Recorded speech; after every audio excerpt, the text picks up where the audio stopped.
Oi, gente, sejam bem-vindos a mais uma aula. Dessa vez a gente vai falar sobre bioenergética, também chamada de termodinâmica bioquímica. Então, o assunto da nossa aula de hoje, dando continuidade à nossa sequência, antes da gente falar propriamente do metabolismo, dos carboidratos, dos lipídios, a gente vai ter essa aulinha aqui para entender um pouco mais como ele funciona. Então, a bioenergética, também chamada de termodinâmica bioquímica, ela vai estudar basicamente alterações da energia nas reações bioquímicas, ou seja, o fluxo de energia ali nos sistemas biológicos, como essa energia é transferida, como ela é utilizada nesses sistemas biológicos. E especificamente hoje a gente vai falar sobre o organismo humano. Então aqui, a energia, ela é uma propriedade dos organismos vivos, né? O que nos caracteriza como seres vivos, a gente tem algumas propriedades, e uma delas é a capacidade de adquirir, transformar, armazenar e utilizar essa energia. Então a gente pode armazenar energia na forma de gordura, por exemplo, uma reserva energética. A gente consegue adquirir essa energia através dos alimentos, então a gente precisa comer para ter nutrientes, para transformar esses nutrientes, né, em outros substratos que vão ser utilizados para a produção de energia. Então, ela é essencial para os processos associados aos seres vivos. Todas as células vão utilizar energia para crescer, se desenvolver, né, sintetizar novas partes e se reproduzir. Então, aqui só uma imagem explicando um pouco essa diferença, por exemplo, da gente para as plantas. As plantas, elas são capazes de produzir aí os seus próprios nutrientes, enquanto nós precisamos, como eu falei, né, consumir esses alimentos e oxidá-los, né, utilizar essa energia a partir desses nutrientes, certo? Então, qual é o propósito das reações químicas? É transferir essa energia de uma molécula para outra e utilizar a energia armazenada nas moléculas reagentes para realizar trabalho. Então, aqui a gente tem a equaçãozinha lá do processo de oxidação da glicose, né? C6H2O6, 6O2, transformando-se em 6 CO2, 6 moléculas de água, e a liberação aqui de energia na forma de calor. E aqui eu trouxe um gráfico do Nutrição Avançada do Metabolismo Humano, imagem, na verdade, né? Que ela mostra essa diferença entre o processo, por exemplo, de combustão e da oxidação celular. Então a gente tem aqui, ó, o ácido palmítico, que é um ácido graxo, e a gente tem aqui a energia liberada da combustão, ela vai assumir a forma apenas de calor, né? Aquela energia, eu lembro que eu enviei para vocês um material sobre energia, e uma das formas que a energia pode ser utilizada para realizar trabalho, mas ela também pode ser perdida sob a forma de calor. E aqui na combustão, esse ácido graxo, a energia dele seria liberada apenas sob o processo de calor. E aqui, esse ácido graxo passando ali pelo metabolismo, pela oxidação metabólica, esse ácido graxo ele geraria a produção de ATP, ou seja, uma parte dessa energia ela ficaria como se concentrada aqui nesse ATP e uma pequena parte, né, na verdade uma parte considerável, seria perdida sob a forma de calor, ou seja, aproximadamente 40% da energia liberada pela oxidação metabólica vai ser, né, guardada ali como ATP, enquanto a outra parte, né, aproximadamente 60%, vai ser liberada ali na forma de calor. Ou seja, o processo, até o próprio processo de utilização dos nutrientes, ele não é 100% eficiente. Ou seja, eu não pego aquele ácido graxo ou aquela glicose que eu estou oxidando, nem toda aquela energia vai virar ATP. Então, uma parte aí sempre vai ser perdida sob a forma de calor. Percebam a diferença que na combustão simples, basicamente tudo ali vai ser liberado com calor, e aqui na oxidação da célula a gente tem uma parte sendo produzida ATP, a outra parte liberada sob a forma de calor. Então aqui um esquema simples para a gente entender como funciona. Então, como eu falei, nós temos carboidratos, lipídios e proteínas. Carboidratos e lipídios, os três podem ser utilizados para gerar energia, embora as proteínas, especificamente os aminoácidos que a gente está falando, não sejam a prioridade do nosso organismo. Então, por mais que uma pequena parte das nossas necessidades energéticas, né, aproximadamente 10%, sejam atingidas por conta da oxidação de aminoácidos, essa não é a prioridade do nosso corpo. Os aminoácidos vão ter outras funções mais importantes para desempenhar. Então, a prioridade é oxidar os carboidratos. A gente tem aqui a glicose como o principal substrato e os ácidos graxos ali dos lipídios, certo? Então, vão ser oxidados, vão liberar CO2. E o que exatamente, né, a gente vai estar extraindo ali? Elétrons. Então, existe um processo de oxidação. O que é oxidar? Oxidar é perder elétrons. Quando essas moléculas aqui perdem elétrons, alguém está ganhando. Alguém está ganhando esses elétrons. Então, quem oxida perde e quem ganha reduz. E quem é que vai ser reduzido? As coenzimas. Então, existem coenzimas, a gente vai falar mais pra frente. Elas estão na sua forma oxidada, ou seja, estão sem ali os elétrons, né? Perderam. Quando esses elétrons aqui, desses nutrientes, né? Quando eles perdem esses elétrons, essas coenzimas passam a sua forma reduzida, ou seja, elas ganharam elétrons. E essas coenzimas, elas vão participar do processo de fosforilação oxidativa. Ou seja, esses elétrons lá no final da fosforilação oxidativa, um processo que vai ocorrer na mitocôndria, esses elétrons vão ser doados para o oxigênio, vai haver a formação de água, e esse processo de fosforilação oxidativa, ele vai ser utilizado para impulsionar aqui a produção de ATP, ou seja, fosforilação oxidativa. Eu vou ter todas essas reações de oxirredução impulsionando a fosforilação do ADP para formar ATP. Isso aqui é só uma introdução. Nas aulas de metabolismo dos carboidratos, a gente vai falar de glicólise, ciclo de Krebs, o processo da fosforilação oxidativa especificamente, então a gente vai ver mais detalhado para frente. E aí, o que seria o metabolismo? O metabolismo é a soma de todas essas reações químicas que ocorrem no nosso corpo. Tanto as reações catabólicas, aquelas que estão associadas a processos de degradação de biomoléculas, que geralmente estão associados à liberação de energia, como a gente viu, a degradação de ácido graxo, a degradação da glicose, que vai liberar CO2, libera água. Uma parte, como eu falei para vocês, vai ser liberada sob a forma de calor. Então, nem toda a energia a gente usa, né? Não é à toa que quando a gente começa a se movimentar, a fazer exercício, a gente começa a aquecer. A produção de ATP, ela tá mais intensa e uma parte ali daquela energia, ela não vai ser usada para produzir ATP, ela vai ser liberada sob a forma de calor. Por isso que a gente se aquece bastante quando tá, né, fazendo aí uma atividade vigorosa. Então, essas reações catabólicas que estão degradando biomoléculas para liberar energia, né, para produzir energia, e as reações anabólicas que vão resultar na síntese de moléculas complexas. Então, a gente tem aqui a síntese de proteínas, né, e geralmente é necessário o fornecimento de energia, ou seja, reações de síntese de produção, a gente precisa de energia. Aqui ele dá alguns exemplos de processos que requerem energia, como a contração muscular, não trabalho ali mecânico, a biossíntese de diversas moléculas, o anabolismo, a gente costuma chamar de catabolismo e anabolismo. O metabolismo vai compreender ambos, né? Reações catabólicas e anabólicas. E o transporte ativo, certo?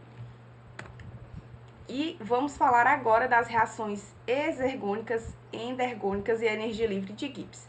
O que é que acontece? Vamos relembrar aqui algo que a gente já falou nas aulas passadas, que é para que haja uma reação é necessário haver energia de ativação. Então, tanto as reações que liberam energia, como as reações em que há ali um uso de energia para que ela possa ocorrer, todas elas vão precisar de uma energia de ativação. Ou seja, até mesmo as reações energônicas precisam dessa adição inicial de energia. Embora no caso das reações endergônicas, essa energia de ativação ela não vai ser absorvida, né? O conteúdo energético final dos produtos ele vai ser menor do que dos reagentes. E a outra característica importante da gente lembrar é de uma propriedade que qualquer reação química, uma propriedade característica de qualquer reação química é a variação de energia livre durante a reação. Então, não se pode medir os valores absolutos de energia, ou seja, aqui tem X energia e aqui tem X mais tanto de energia.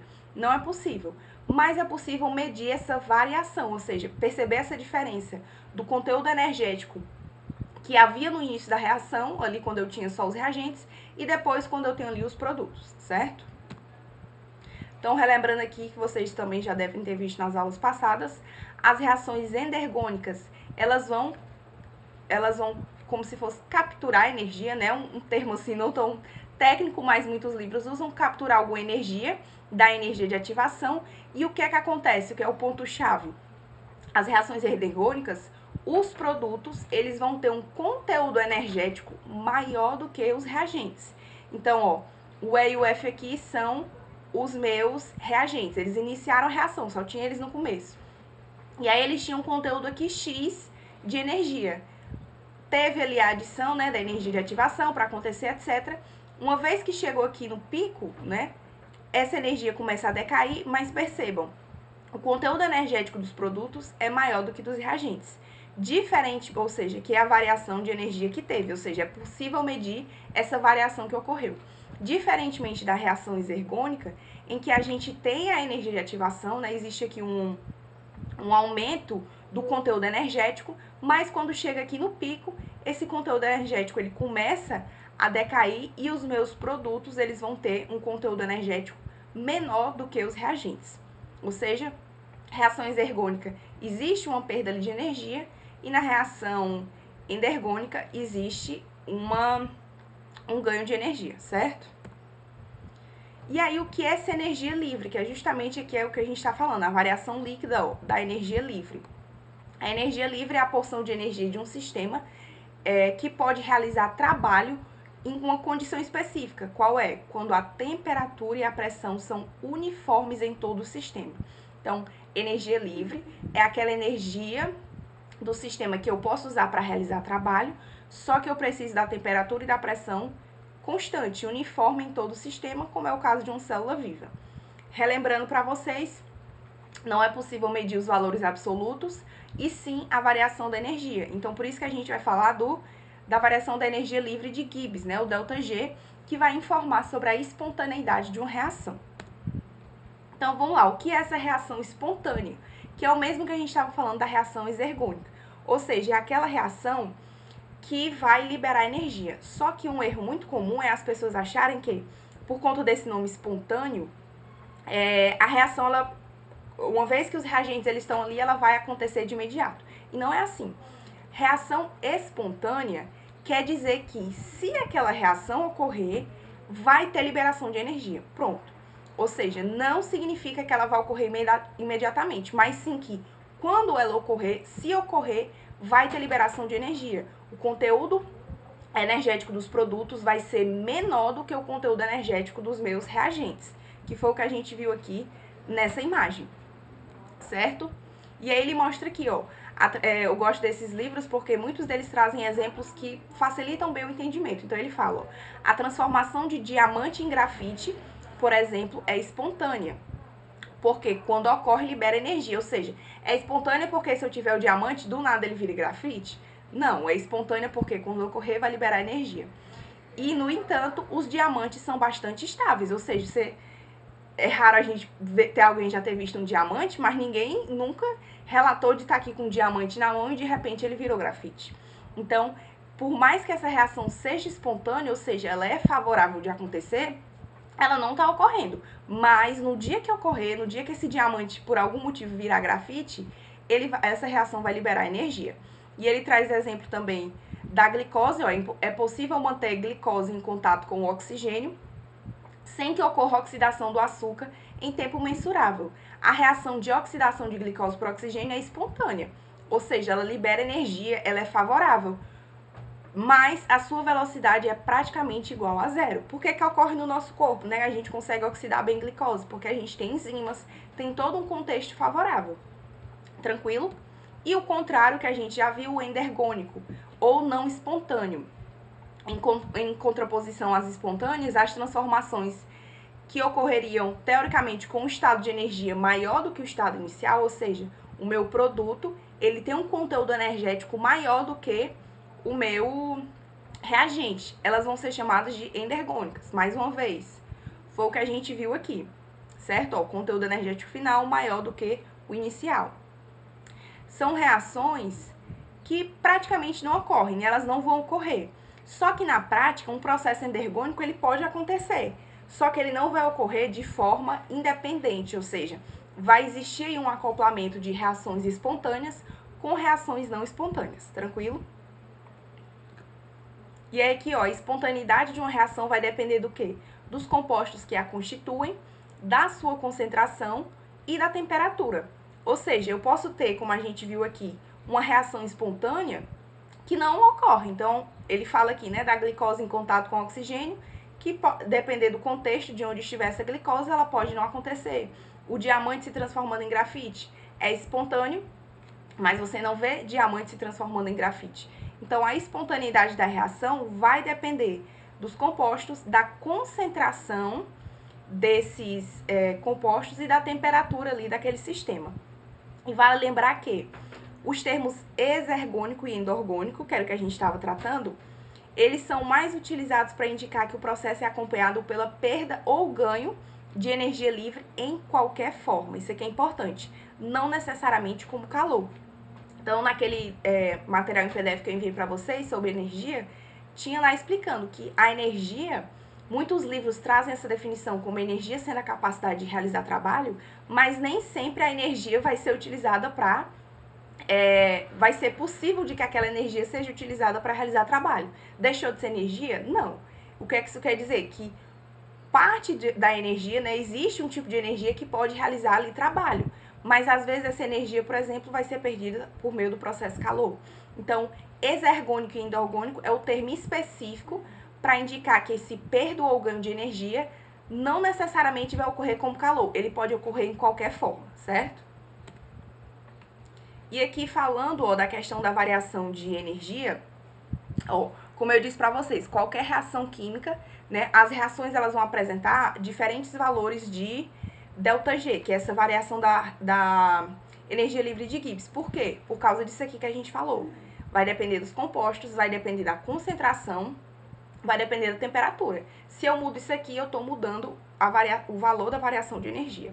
Então, qualquer reação química vai ser acompanhada dessa variação, referente à diferença entre o conteúdo energético dos produtos e dos reagentes, e o valor da diferença vai revelar o grau de espontaneidade da reação. Então, aquele negocinho, ΔG negativo, né? Reação espontânea. ΔG positivo, reação não espontânea, né? Espontânea o mesmo que exergônica, não espontânea o mesmo que endergônica. E ele mostra aqui, a variação da energia livre, ou seja, reiterando o que a gente falou, a quantidade de energia capaz de realizar trabalho, ou seja, a energia que é usada para realizar trabalho, quando a temperatura e a pressão estão constantes. Vai ser representada sobre ΔG. Quando medido a 25 graus e sob pressão de 1 atm, o seu valor depende das espécies químicas que tomam parte na reação e da concentração inicial, ou seja, nessa condição aqui, temperatura 25 graus, pressão de 1 atm, ou seja, estão constantes, o meu ΔG vai ser dependente da espécie química e da concentração inicial. E aí ele mostra aqui uma reação simples de A se transformando em B. E ele vai basicamente dizer qual é a conversão que se deu para os sinais. Então, o valor de ΔG pode ser obtido calculando-se a quantidade de energia liberada desde o estado inicial, que aqui é o A, e o B. E aí, por convenção, se diz, se para chegar ao equilíbrio a reação aconteceu no sentido A para B, ou seja, no sentido que ela foi escrita, a convenção é que o sinal de ΔG é negativo. Se ocorreu no sentido contrário, de B para A convenção é que o sinal de ΔG é positivo. Isso é, como o nome diz, convenção, né? Se determinou assim. E aí ele mostra um exemplo, que a gente vai entender por que, que é positivo e por que, que é negativo. A reação que ele deu é de A para B, certo? Pode ocorrer também de B para A, como a gente viu, né? A constante de equilíbrio. O que é que acontecia numa reação em equilíbrio? A taxa de formação dos produtos ficava igual à taxa de formação dos reagentes. Então, em um sistema aqui, eu posso ter tanto A como B, né? À medida que a reação se desenrola, eu vou ter tanto A como B. No início, eu só tinha A, mas depois vai ter A e B, e as diferentes concentrações, pode ser que tenha mais de B do que de A, pode ser que tenha mais A do que B, pode ser que tenha concentrações iguais de A e B, isso aí vai depender, né, dos tipos do reagente, da reação em si. Então, o livro me traz o quê? Que a constante de equilíbrio é igual a 2. Ou seja, quando essa reação estiver em equilíbrio, quando a taxa de formação de B for igual à taxa de formação de A, por conta aqui da constante de equilíbrio que ele me deu, que diz que é 2, a razão de B sobre A vai ser igual a 2. Ou seja, no equilíbrio, eu vou ter que o B vai ser igual 2 vezes A, certo? Então, B vai ser o dobro de A. E aqui ele mostra, ó, na situação 1, se eu tiver 8 moléculas aqui de A, vamos dizer, chamar assim, 8 moléculas de A e 4 moléculas de B. Ou a constante de equilíbrio não é 2, B sobre A não é 2, ou seja, B tem que ter o dobro de A. O que é que vai acontecer? O A, 4 moléculas de A vão se transformar em 4 moléculas de B. Então, aqui vai ficar 8 e aqui vai ficar 4. Se a reação está acontecendo no sentido que ela foi escrita, né, da esquerda para a direita, o sinal de ΔG é o quê? Negativo. Vamos recapitular. A constante de equilíbrio é igual a 2, ou seja, no equilíbrio, a concentração de B tem que ser o dobro da concentração de A. A situação inicial é essa, eu tenho 8 moléculas de A e 4 moléculas de B. Para que essa reação encontre o equilíbrio, 4 moléculas de A vão precisar se transformar em 4 moléculas de B. Porque aí como é que vai ficar o final? Eu vou ter 8 de B e 4 de A. Ou seja, atingir a constante de equilíbrio. Como a reação vai acontecer no sentido que foi escrito, ó, de A para B, o sinal de ΔG é negativo, ou seja, é uma reação espontânea. Aqui, para que seja atingido o equilíbrio, 2 moléculas de A vão se transformar em 2 de B. Novamente, vai ficar 8 de B e 4 de A. A reação aqui vai se dar, ó, nesse sentido, de A para B, ΔG negativo. Aqui, na situação 3, eu tenho o quê? Que a concentração ela já está, a reação já atingiu o equilíbrio. No equilíbrio, a constante não é igual a 2, ou seja, eu vou ter o valor de B, da concentração de B, é o dobro de A. Já está aqui. Eu não vou ter nenhuma transformação acontecendo, né? Vai ficar sempre, ó, do B vai para o A. A reação, ela continua. Mas aqui, a taxa já está igual, ou seja, já está no equilíbrio, certo? E por conta disso, o sinal de ΔG é zero. Aqui já vai ser o contrário, ó. Para que o equilíbrio seja atingido, eu vou ter moléculas de B se transformando em moléculas de A. Então, por conta disso, como a reação vai se dar no sentido contrário em que ela foi escrita, ou seja, B se transformando em A, o sinal de ΔG ele vai ser positivo, certo? E por isso que a gente viu, o que é que a gente conclui? Para uma mesma reação A se transformando em B, né, setinha dupla indicando que os reagentes e os produtos coexistem, vão existir diversos valores de ΔG. Por quê? Porque o ΔG vai depender da concentração inicial de A e B. Então, aqui, ó, diferentes reações aconteciam, umas com ΔG negativo, outras com positivo, porque a concentração inicial de A e B era diferente. Então, por conta disso, existem vários valores de ΔG para uma mesma reação. E a reação, aí como a gente falou, pode ocorrer no sentido de A para B ou B para A. Por convenção, esse valor de ΔG tem sinal negativo quando a reação chegou ao equilíbrio com a reação processando-se no sentido em que foi escrita, A para B, e sinal positivo quando foi atingido o equilíbrio processando-se no sentido contrário ao que foi escrito, que é o de B para A. Ou seja, lembrando que a gente já falou, só reforçando, a espontaneidade de uma reação depende do quê? Dos compostos que a constituem, da sua concentração e da temperatura. Então, por conta disso, às vezes uma reação que é espontânea, pode ser que ela não ocorra. E uma reação que é não espontânea, que é endergônica, ela pode ocorrer, porque vai depender aqui desses fatores, certo? E aí, ó, a variação de energia livre, como ela pode apresentar vários valores diferentes, ela não é muito útil. Porque aí, se para cada reação eu tenho um valor de ΔG, eu nunca tenho um padrão, uma referência. Então, por conta disso, tem-se a variação de energia livre padrão, ou seja, como o próprio nome diz, eu vou ter o ΔG de uma reação em um valor específico, uma situação específica, porque aí eu posso tomar como referência. Então, aqui é do Bioquímica Básica, aqui o Bioquímica Ilustrado, ele vai mostrar, ó, a variação de energia livre pode ser representada de duas formas, ΔG e ΔG0. A primeira, ΔG, que é sem esse sobrescrito aqui, prediz a variação da energia livre e, assim, o sentido de uma reação em qualquer concentração. Ou seja, é o que a gente já acabou de ver. O ΔG de uma reação, só que com diferentes valores por quê? Porque depende da concentração. Então, por isso que ΔG é uma variável. Por que é variável? Porque depende da concentração específica dos produtos e dos reagentes. Se eu mudei a concentração, eu vou mudar o ΔG. Como tem essa dificuldade, né, de eu não ter um padrão de referência, criou-se a variação de energia livre padrão. Quais são as condições? A gente já viu. Temperatura 25 graus, pressão 1 atm, né, 1 atmosfera, e eu preciso de ambos os reagentes e os produtos na concentração de 1 mol por litro. Ou seja, quando eu pego um dado reagente e um dado produto, ambos estão a 1 mol por litro, a pressão é de 1 atm e a temperatura é de 25 graus, a variação de energia que eu vou obter é sempre a mesma, por isso que ela é chamada de padrão. E ela vai ser utilizada como referência. Aqui é o valorzinho, como é calculado, né? Não é algo que vocês precisam fazer conta, nem nada do tipo, mas só para vocês verem em função de que ela vai variar. E aí entra aquela questão. Tá certo, eu vi aqui a variação de energia livre padrão, mas o organismo, ele tá em condição padrão? Não. Uma hora tem muito de uma coisa, outra hora a concentração de substância sobra, a concentração cai.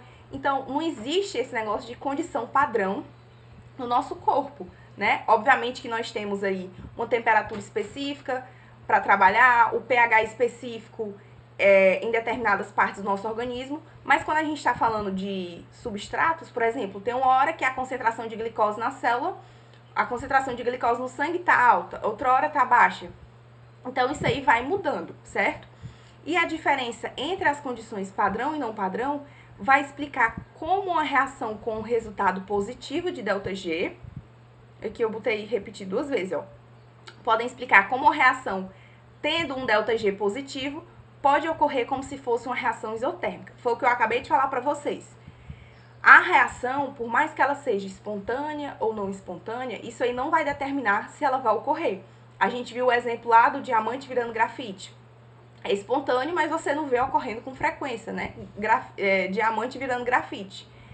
Mas, do mesmo jeito, podem existir reações que são não espontâneas, ou seja, endergônicas, que podem ocorrer. Ou seja, não é um processo favorável, mas está ocorrendo.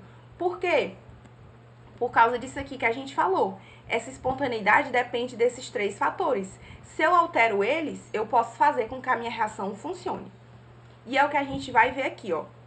No nosso organismo, a gente, mais uma vez, vamos estudar mais pra frente detalhadamente. Mas aqui a gente precisa só entender o que é que acontece. Lá na glicólise, existe um passo em que a glicose 6-fosfato, ela vai se transformar em frutose 6-fosfato, né? Era glicose 6-fosfato, mudou para frutose. E aí, o que é que acontece? Essa reaçãozinha aqui, em condição padrão, que foi o que a gente viu da condição padrão, temperatura 25 graus, pressão de 1 atm, reagente e produto a 1 mol por litro.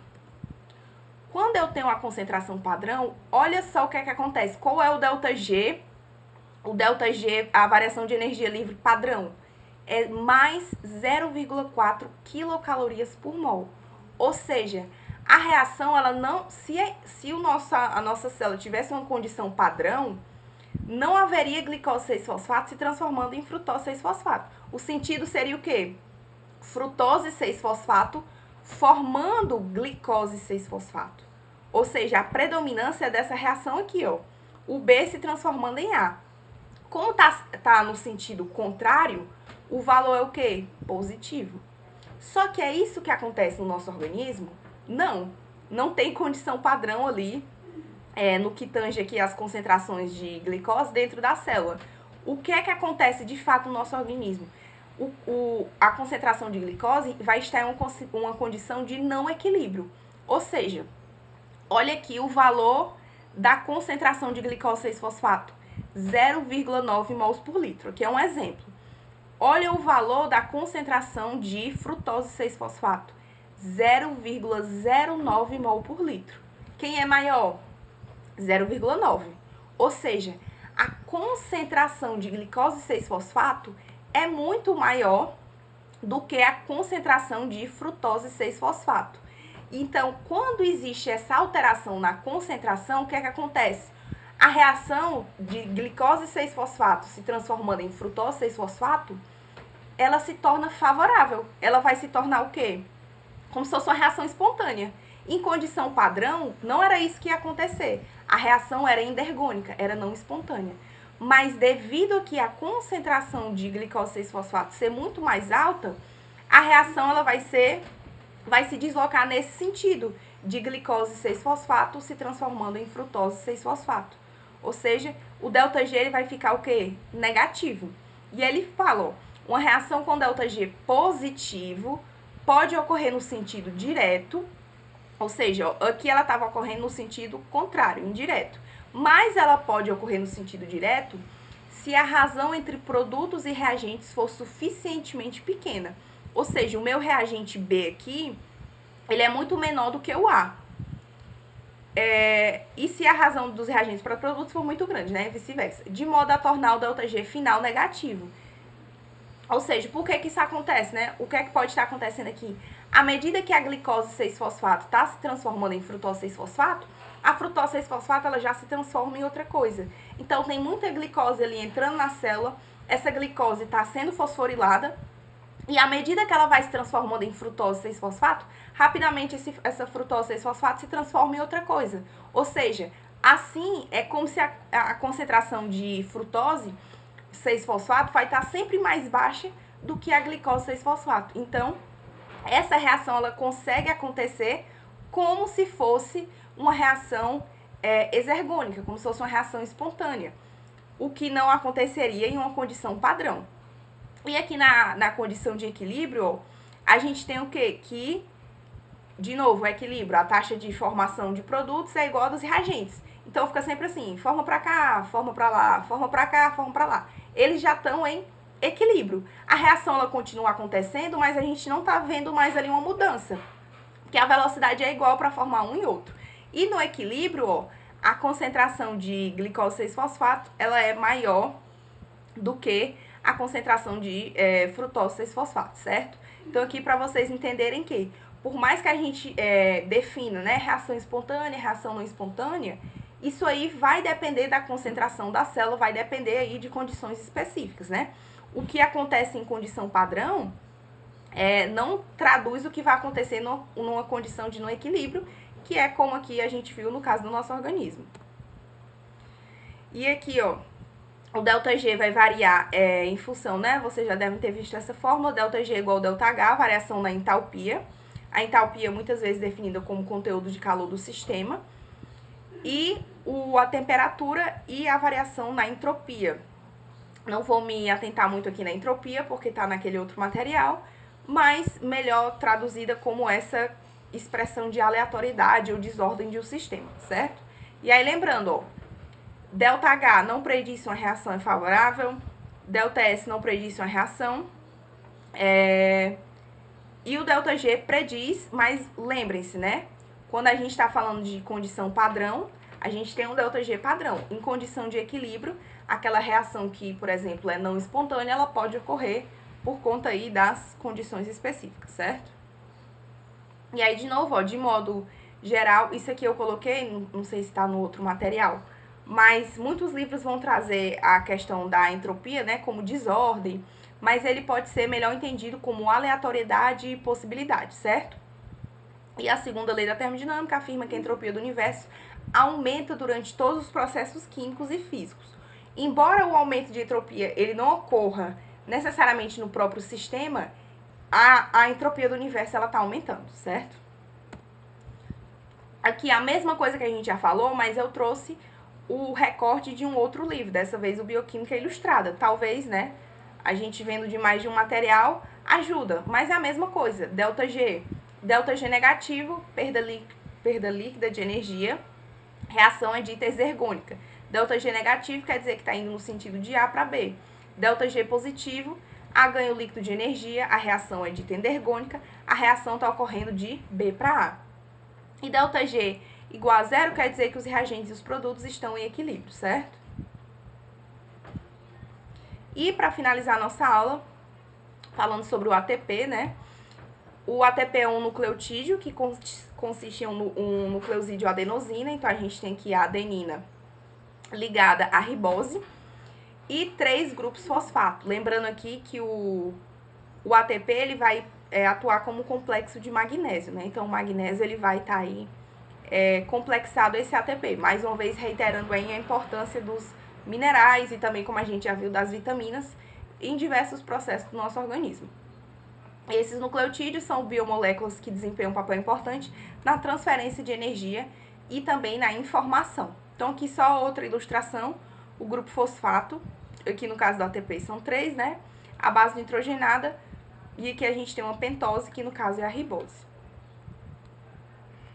E aí, a gente acabou de falar de reações exergônicas, reações endorgônicas. O que é que acontece? Existem muitas reações que são desfavoráveis. E para que essas reações desfavoráveis aconteçam, vai haver um acoplamento com reações que são favoráveis. Então, vamos pensar aqui na glicose, cadê aqui? Glicose 6, deixa eu ver. Ai, tá aqui. Pronto, aqui. Glicose é porque tá escrito ao contrário. Vamos pensar na reação da glicose sendo fosforilada e formando glicose 6-fosfato. Quando a glicose entra na célula, uma das primeiras reações é a fosforilação dessa glicose, porque é uma maneira da glicose ficar aprisionada ali dentro, certo? Ela não vai conseguir ali sair da célula. Então, a reação de fosforilação da glicose, percebam, ela é endergônica. Se eu tenho glicose mais fosfato para formar glicose 6-fosfato, é uma reação endergônica, ou seja, não espontânea. Ela requer ali investimento alto de energia. Ou seja, ela é desfavorável e ela não acontece. A gente não tem no nosso organismo glicose se juntando com um fosfato solto e formando glicose 6-fosfato. O contrário é favorável, ó, percebam. A glicose 6-fosfato liberando glicose e fosfato livre, fosfato inorgânico, é favorável. Mas o que a gente quer mesmo, quando a glicose entra na célula, pensando ali na reação inicial de fosforilação, é que essa glicose vire glicose 6-fosfato.